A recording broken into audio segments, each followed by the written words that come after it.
Assalamualaikum Assalamualaikum warahmatullahi warahmatullahi wabarakatuh. wabarakatuh. Perkenalkan, saya Anissa Maivanka, 2050826, Prodi S1 Akuntansi. Perkenalkan, nama saya Pigo Erlanda, NPM 2050821, Prodi S1 Akuntansi.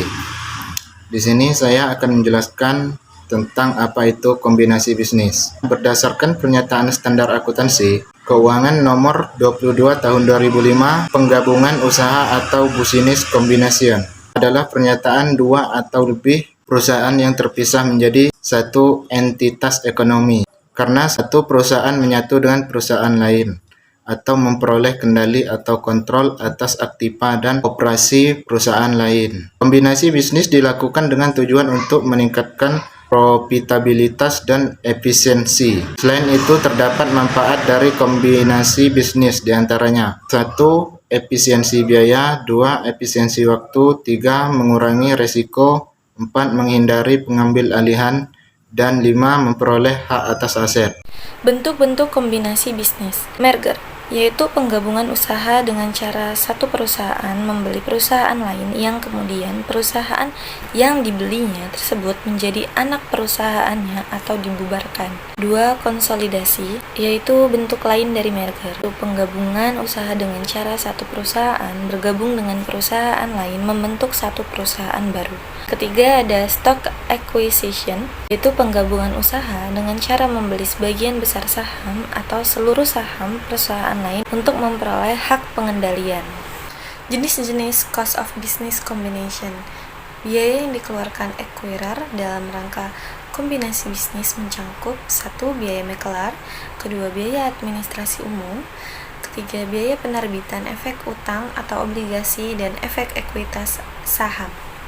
Menurut Ikatan Akuntan Indonesia dalam Standar Akuntansi Keuangan, goodwill adalah suatu aset yang mencerminkan manfaat ekonomi masa depan yang timbul dari aset lainnya yang diperoleh dalam kombinasi bisnis yang tidak dapat diidentifikasi secara individual dan diakui secara terpisah. Kesimpulannya, goodwill adalah sebuah representasi angka yang lebih besar dibandingkan nilai buku yang dibayarkan suatu entitas untuk mendapatkan entitas lain. Goodwill akan timbul apabila ada suatu aktivitas dari entitas bisnis saat membeli entitas lain, di mana harga yang dibayarkan adalah relatif lebih besar dibandingkan harga atau kekayaan bersih perusahaan yang dibeli. Namun jika harga belinya di bawah dari kekayaan bersihnya, maka akan muncul goodwill negatif.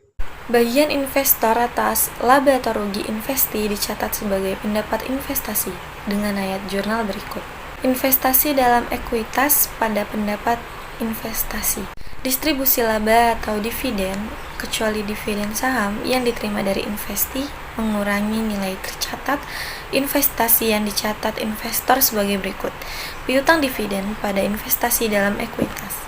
Karena itu, nilai investasi dalam metode ekuitas mengalami perkembangan sesuai dengan perkembangan entitas investi dengan persamaan sebagai berikut. Investasi akhir sama dengan investasi awal ditambah pendapatan investasi dikurang dividen investi. Sekian presentasi dari kelompok saya ucapkan terima kasih.